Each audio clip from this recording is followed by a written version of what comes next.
Alright, YouTube, so here's the next adventure, I guess we'll call it, for my YouTube and my house building experience here coming up. I've been looking for a tractor for about, since before I moved home, so June, July, was researching tractors up here. And I really didn't want an 8N because they were hair small, but I think it'll be plenty for what I need.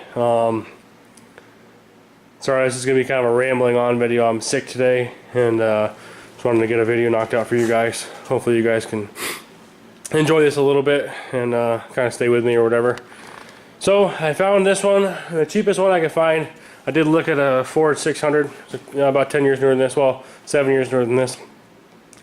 And it was just in about the same shape, maybe a little worse, also being a hair bigger, but the guy wanted $2,000. And he wouldn't budge on the price. So that didn't leave me much wiggle room as far as being able to fix it up or even really do a fluid change, because my budget was about $2,000. So kept researching, looked at a couple other tractors, stumbled upon this one, and I went and checked it out. It was posted for $1,500. It was taken in on trade-in to a local dealership, and so I went down there and took a look at it. It does smoke. It doesn't smoke terrible. I thought maybe it might have been a little bit in the fuel as well, maybe a little bit over fuel. I knew when I bought it, it was burning a little bit of oil. I thought it was burning, a decent amount, but if I kept it checked, I could still use it for a while, and then maybe rebuild it next year or something. So anyway, the guy offered to deliver it, and I offered him $1,200, and we made a deal, and so we brought it home. Well, just like anything else, you bring something home and you get a better look at it. You start noticing some stuff. Has been converted to 12 volt. I don't know if it's proper, so I have to go through that and check to make sure it has the proper some sort of resistor to go from 12 volt down to 3 or 6 or whatever the ignition takes. And then of course brand new carburetor, which could be good, could be bad. I don't know a whole lot about the repop carburetors for these Fords.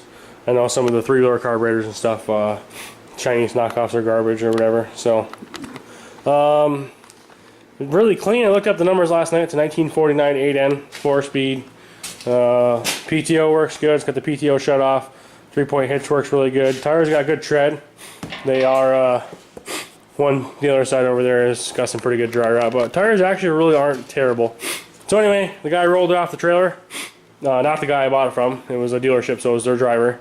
Rolled off the trailer and stuck around and talked for a few minutes, but he wasn't, a salesman or a tractor person. He was just a delivery guy. So he left. We fired it up. It's got a on-off switch here for the fuel. So we fired it up, and it ran for about a minute.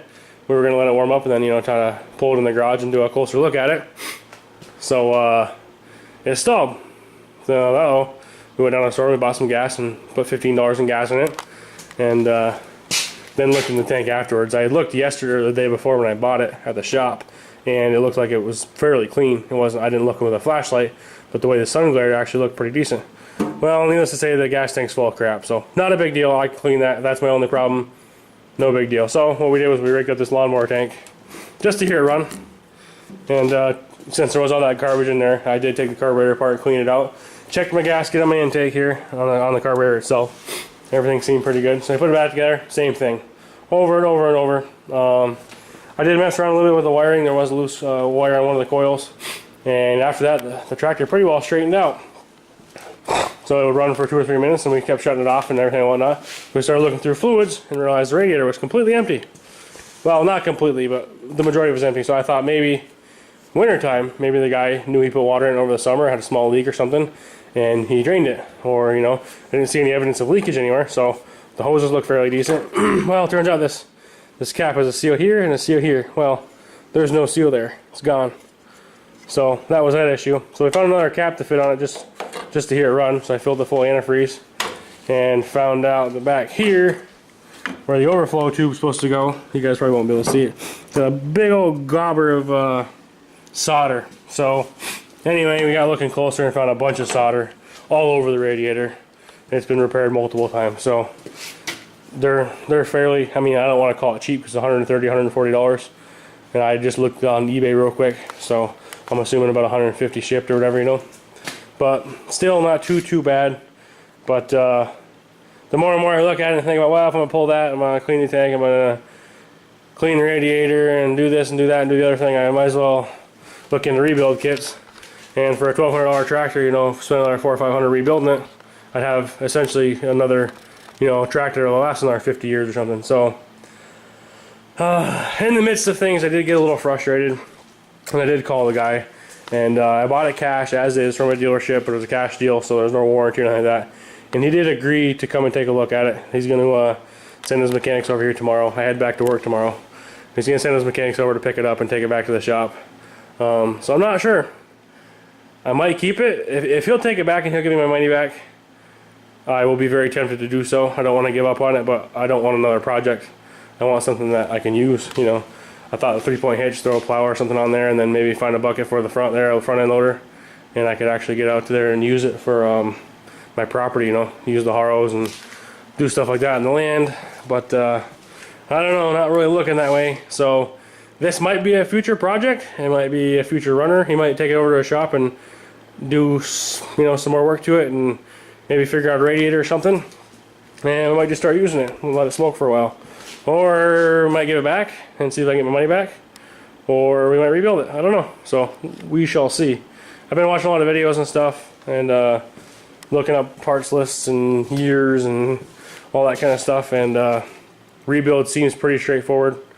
It's got sleeves, so you don't have to worry about doing any machine work really. Of course, you have to machine the valves or buy new valves or whatever. So really gotta just kind of take it apart and go from there. So problem is I want to get it done this winter before spring, so that way come spring I can use the darn thing. So it definitely won't be a restoration, I don't think. I might, you know, spray it down or something like that or whatever and just get it cleaned up, or throw some paint on the motor if I rebuild the motor or something. But not going to be a restoration because it's going to be used. That's the intention of me buying it. Most everybody I've talked to and stuff is on the same page as I am. If the going rate for an 8N that runs good and looks halfway decent, it's about $2,000 is the low end, and then the high end is all up to pristine, pretty, and painted from $6,000 to $7,500 or whatever. Paying $1,200 and then putting another $400 or $500 into rebuilding this one, I still would be ahead, or I would still be broke even, and then that way I would know what's inside the motor and I wouldn't have to worry about it. So we'll see. But that's enough of me rambling. I'm sick. Time to go spend some family time. I gotta get out there with the old Polaris and do some plowing. So we got some snow last night and we're gonna do some plowing, and maybe you guys will see this video, maybe you won't. Maybe you guys will see this tractor again, maybe you won't. Kind of playing it by ear. I'm trying not to get too attached to it. The problem is if I do get rid of it, if I give it back to the guy and he, you know, gives me the majority of my money back, if I lose out on $100 or something, I still might think about it, but I don't know.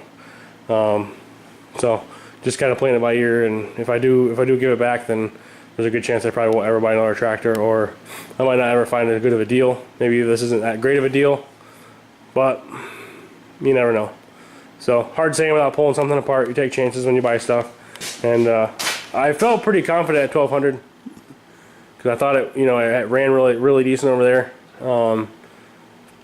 So I don't know. Maybe if he offered to give me some cash back, or maybe if he offered to buy me a radiator or something, I would stick with it. But I don't know. That's enough of me rambling.